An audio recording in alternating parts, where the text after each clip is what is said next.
لے چلو۔ قبلہ بابا جی حضور، آپ گھر میں دیگر صاحبان بھی ساتھ تھے، آپ اس بچیا اس گائے کے پاس تشریف لے گئے اور اس کے سر پہ اس کے جسم پہ ایسے پیار سے ہاتھ رکھا اور اس سے باقاعدہ بات کی بابا جی حضور نے، اور گائے سے مخاطب ہو کر فرمانے لگے کہ مینو پیر جی دستے پیسن کہ تیری دھی کل مر گئی ہے۔ تسلی دینے کا انداز دیکھیں، فرمایا کوئی گل نہیں، صبر کر، میرا بھی پتر اللہ نے لے لیا ہے،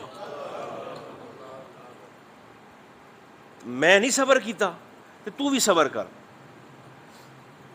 آپ جب یہ بات گائے کو کر کے تو واپس پلٹے تو ہم سارا خاندان گواہ، ایک گواہ تو آپ کے سامنے بیٹھا ہے اور میں ممبر سے یہ بات آپ کو سنا رہا ہوں۔ تو بابا جی حضور نے جب یہ بات اس گائے سے کہی نا، تو اس کے بعد پھر اس کا رونا کسی نے نہیں سنا۔ اللہ نے اسے، فقیر کی زبان سے نکلا تھا، اسے صبر آ گیا، خاموش ہو گئی۔ رونے کا تعلق مذہب سے نہیں ہے، فطرت کے ساتھ ہے۔ جناب یوسف علیہ السلام کو بچپن میں آپ کے بھائیوں نے جب کنویں میں پھینکنا چاہا تو ظاہر ہے آپ چھوٹے تھے، آپ کو کہتے تھے کہ چھلانگ لگاؤ تو آپ جاتے نہیں تھے، تو پھر بڑے بھائی نے بے ادبی کرتے ہوئے جناب یوسف علیہ السلام کے رخسار پہ تمانچہ مارا تھا۔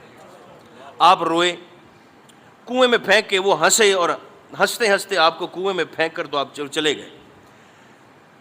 40 سال کی جدائی ہے باپ اور بیٹے کے درمیان، یعقوب و یوسف کے درمیان 40 سال کی جدائی ہے۔ بنیامین نے آ کر بتایا کہ بھائیوں نے یوسف کو تھپڑ مارا ہے اور نہ جانے کہاں پر پھینک دیا ہے۔ 40 سال کی جدائی، 40 سال کے بعد اللہ نے جناب یوسف کو مصر کی بادشاہت عطا فرمائی اور باپ بیٹے کی ملاقات ہوئی۔ 40 سال کے بعد جب والد نے اپنے بیٹے کو، والد یعقوب جیسا اور بیٹا یوسف جیسا، جب ملاقات ہوئی تو جناب یعقوب رونے لگے۔ بینائی تو پہلے متاثر ہو چکی تھی، رو رو کر جدائی میں رونے لگے۔ یوسف کو دیکھا، گلے لگایا تو رونے لگے۔ جناب یوسف نے تسلی دیتے ہوئے عرض کیا کہ ابا جی آپ روئیں نہیں، اب دیکھیں نا اللہ نے مجھے نبی بھی بنا دیا ہے، مصر کا بادشاہ بھی بنا دیا ہے۔ سرکار یعقوب نے اسی طرح جپھی ڈال کر گلے لگا کر یوسف کو پیار بھی کیا اور فرمانے لگے چہرے پہ ہاتھ پھیر کر، تو بادشاہ ہوگا مصر والوں کے لیے، مجھے ذرا وہ اپنا گال اور رخسار دکھا جس پر تجھے تمانچہ پڑا تھا، درد زیادہ تو نہیں ہوا تھا؟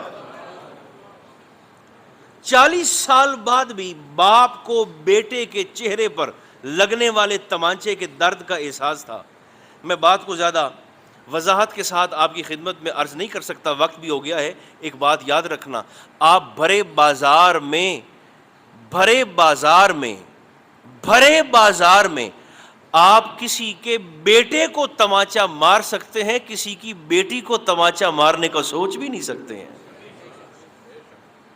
اس بات کو محسوس کیجئے گا۔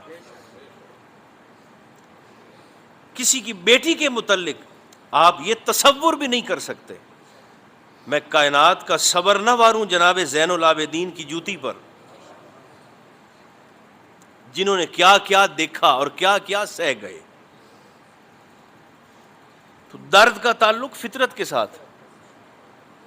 جناب موسیٰ علیہ السلام کو صندوق میں ڈال کر نیل کی لہروں کے سپرد کیا گیا۔ آپ کی 4 سال کی ہمشیرہ وہ صندوق کے ساتھ ساتھ دوڑ رہی ہیں، بہن بھائی کے صندوق کے ساتھ ساتھ دوڑ رہی ہے۔ آپ کی پھوپھی جان نے فرمایا کہ بیٹی ہم نے موسیٰ کو اللہ کے سپرد کر دیا ہے، اب تو واپس آ جا۔ تو وہ 4 سال کی سرکار کلیم کی ہمشیرہ صاحبہ نے کیا کہا تھا؟ کہنے لگی آپ پھوپھی ہیں، آپ کا گزارا ہوتا ہوگا، میں بہن ہوں، جب تک مجھے میرے بھائی کا صندوق نظر آتا رہے گا میں ساتھ ساتھ ایسے ہی دوڑتی رہوں گی۔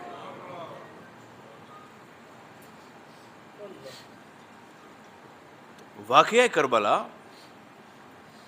یہ صرف پڑھنے اور سننے کی چیز نہیں ہے، بلکہ یہ میرے اور آپ کے احوال کو درست کرنے کے لیے اللہ نے ایک زبردست انتظام بھی فرمایا ہے۔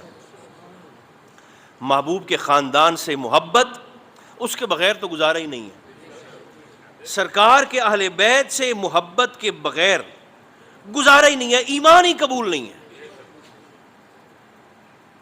واقفوہم انہم مسئولون، یہ پچھلا سارا حساب دے آئے ہیں۔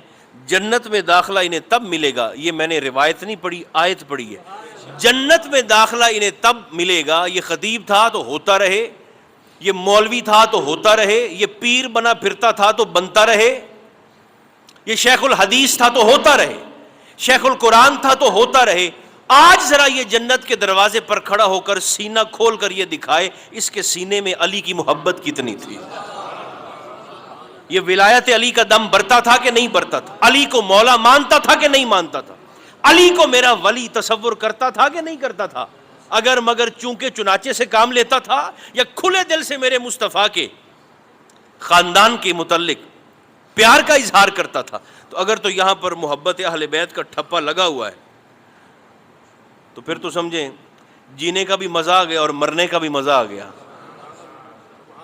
اگر نہیں ہے ابھی تک، اگر زندگی میں یہ چیز نہیں ہے، اسے لائیں، اس کے بغیر گزارا نہیں ہے، نہ زندگی چلے گی نہ قبر چھوڑے گی۔ کونوا مع الصادقین، کونوا من الصادقین نہیں فرمایا سچوں میں سے ہو جاؤ، نہیں، کونوا مع الصادقین، سچوں کے ساتھ ہو جاؤ۔ اللہ ہمیں توفیق عطا فرمائے۔ صلی اللہ تعالی علی خیر خلقہ محمد و آلہ و اصحابہ اجمعین۔